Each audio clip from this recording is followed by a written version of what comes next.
स्वामी श्री कुरेशाचार्य जी महाराज पधारे, हमारे पूज्य स्वामी जी महाराज श्री गोपालाचार्य स्वामी जी महाराज, जिनकी सन्निधि में रहकर दास ने कथा श्रवण की, उन पूज्य स्वामी जी की बड़ी सेवा आपने की है। हम लोग तो पहले रहे साथ में, लेकिन बाद में अंतिम समय में पूज्य स्वामी जी ने महाराज जी की बड़ी सेवा की और उनका पूर्ण आशीर्वाद आपको प्राप्त हुआ।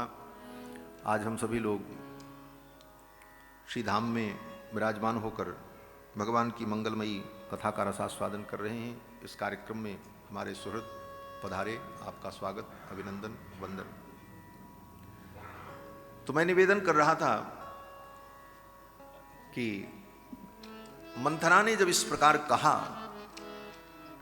तो महारानी कैकेयी की मति बदल गई। कुसंग का प्रभाव पड़ जाता है। इसी प्रसंग में गोस्वामी तुलसीदास जी महाराज कहते हैं, को न कुसंगति पाई नसाई। को न कुसंगति पाई नसाई, को न कुसंगति पाई नसाई। रही नली चिमते चतुराई, रही नली चिमते चतुराई, रही नली चिमते चतुराई, रही नली चिमते चतुराई। को न कुसंगति पाई नसाई, को न कुसंगति पाई नसाई, को न कुसंगति पाई। कुसंग के प्रभाव में आकर के किसकी मति नहीं बदल जाती। कुसंग का प्रभाव होता है, कुसंग से व्यक्ति को बचना चाहिए। महारानी कैकेयी के मति में भी विकार उत्पन्न हो गया। मंथरा ने कहा कि राम माता सपत्नी ते कथम वैरम न यापयेत्। राम की मां कौशल्या तुम्हारी सपत्नी है, सवत है। कथम वैरम न यापयेत्, वो तुम्हारे साथ शत्रुता क्यों नहीं करेंगे?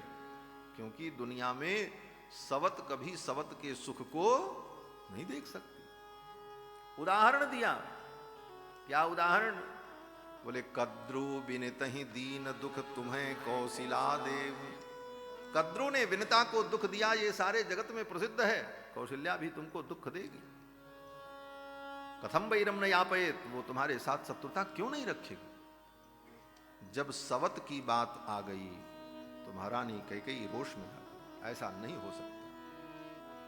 मंथरा ने कहा, आज आप महारानी हो, राम जी के राजा बनने के बाद महारानी कौशल्या राजमाता बनेंगी और आप महारानी नहीं रहोगी, नौकरानी रहोगी। वो जो नौकरों के लिए आवास बनाए गए हैं, उसी में एक आवास तुम्हारे लिए भी अलॉट कर दिया जाएगा, समझ लेना।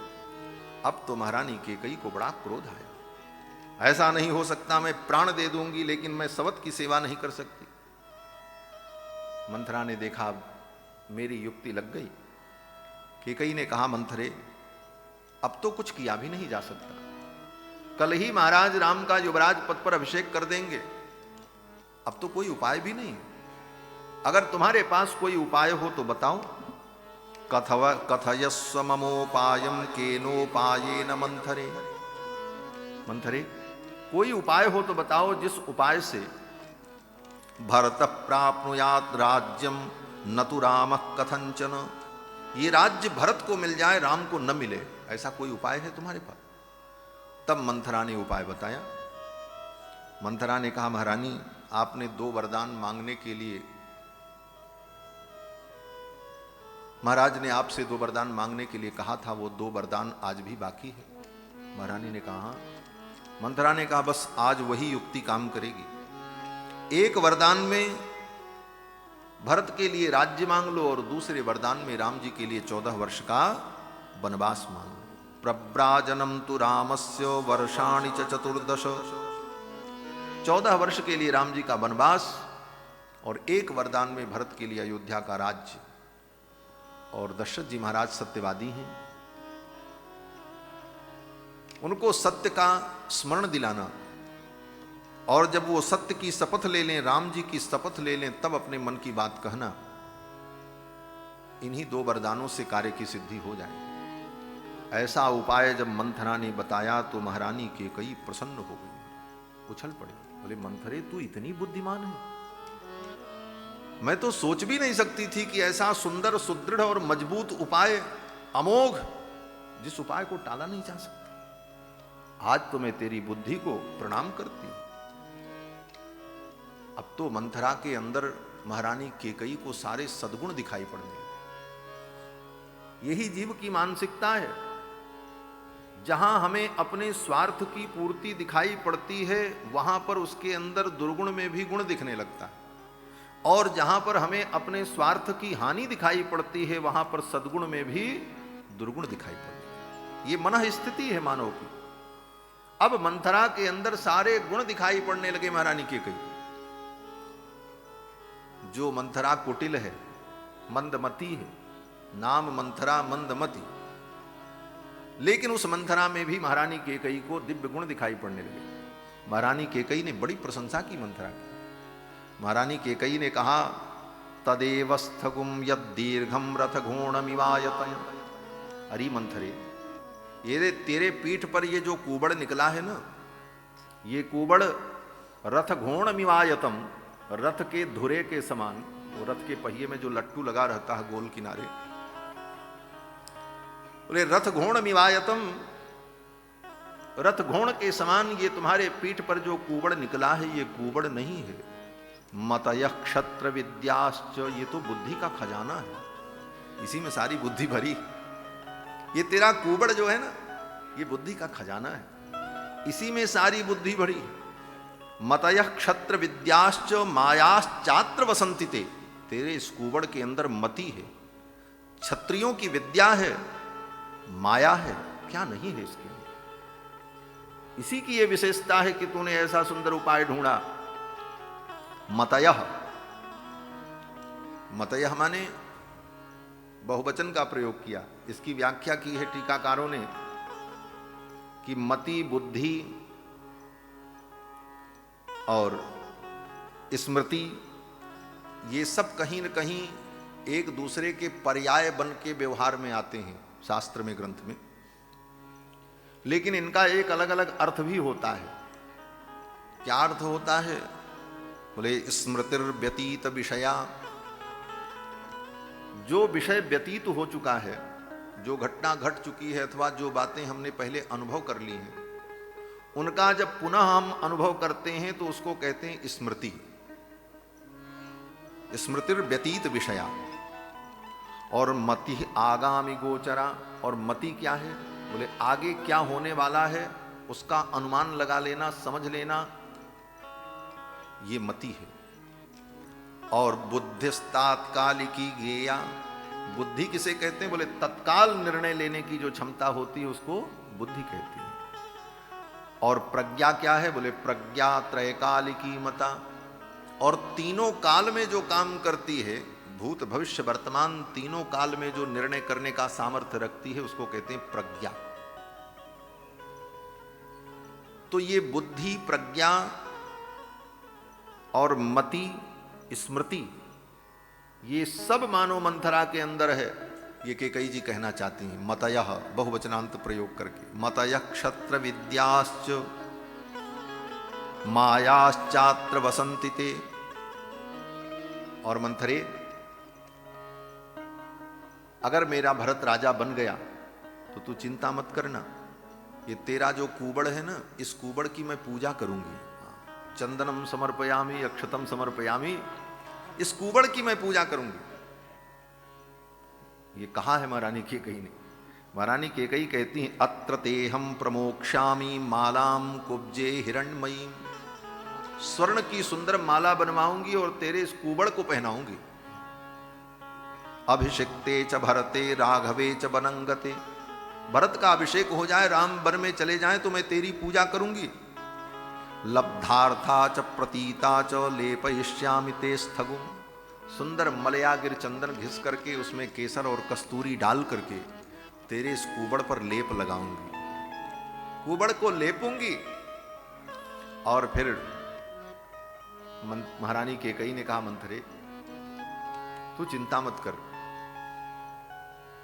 ये तेरा पांव कितना सुंदर है, तेरा मुख कितना सुंदर है, तेरी नासिका कितनी सुंदर है। मंथरा के नख से लेकर शिख पर्यंत समस्त अंगों का वर्णन करते हुए महारानी कैकेयी ने जो प्रशंसा की है, तेरी जंघाएं कितनी सुंदर हैं, तेरी पिडलियां कितनी सुंदर हैं, तेरी नाभि कितनी सुंदर, सब वर्णन। अब उस मंथरा में सारे गुण दिखाई पड़ने लगे महारानी कैकेयी। अंत में महारानी कैकेयी ने कहा, मंथरे आज मुझे पता चला कि ये कुबड़ी स्त्रियां कितनी बुद्धिमान होती हैं। चिंता मत करना, मेरा भरत राजा बनेगा तो मैं भरत से कहूंगी, भरत सारी दुनिया में गुप्तचरों को भेजो और दुनिया में जितनी कुबड़ी स्त्रियां हैं सबको अयोध्या बुलवा लो, और उन सारी कुबड़ी स्त्रियों को मैं तुम्हारी दासी बना दूंगी। तब तुझे कोई चिढ़ाएगा भी नहीं, तुझे देख करके कोई हंसेगा भी नहीं, और वो सारी कुब्जा दासियां तुम्हारी सेवा करेंगी, वो सारी कुबड़ियां तुम्हारी सेवा करेंगी। तवापि कुब्जाया सर्वाभरण भूषिता पादौ परिचरिष्यन्ति यथैव त्वं सदा मम। जैसे तुम मेरी सेवा करती हो उसी प्रकार सैकड़ों कुबड़ी स्त्रियां तुम्हारी सेवा करेंगी, और तुम राजरानी के समान अयोध्या में ठाठ से रहोगी। कुब्जा ने कहा, ठीक है महारानी, ये सब जब होगा तब होगा, लेकिन अभी जो करना है आप करो। महारानी कैकेयी ने कहा, क्या करें? बोले, अभी आप तुरंत कोप भवन में पधारो और अपने सारे आभूषण को उतार करके रख करके श्वेत वस्त्र धारण करके लेट जाना। महाराज जब आएंगे और पूछेंगे क्रोध का कारण, तो कहना कि पहले राम जी की शपथ लो, तब मैं अपने मन की बात बताऊं। सब कुछ सिखा पढ़ा करके मंथरा ने महारानी कैकेयी को कोप भवन में भेज दिया। कोप भवन गवनी